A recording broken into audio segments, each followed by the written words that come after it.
So what are some tips and tricks for boosting my child's confidence?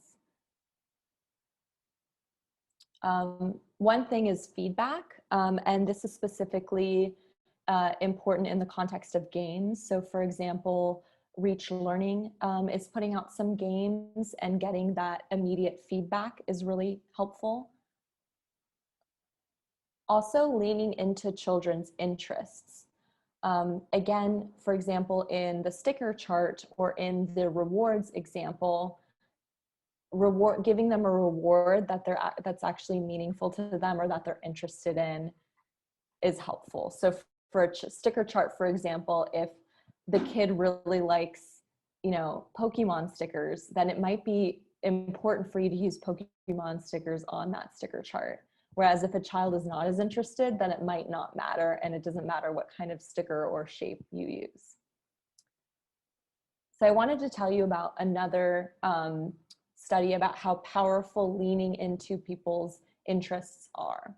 So this is a study that was done in 7th grade classrooms where they were learning physics. And typically in the classroom, they would teach physics and the idea of kind of liquid flowing through a tube by talking about oil rigs and oils being pumped through pipes.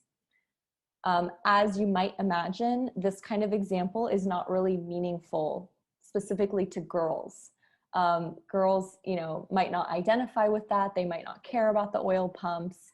And so in this classroom, what they did was, instead of using the example of oil being pushed through a pipe, they used the example of blood being pumped through the heart. And simply just switching this example of something that's more meaningful, especially to girls who were struggling in physics in this classroom, led to higher achievement, higher learning, and higher self-confidence that they can learn these things.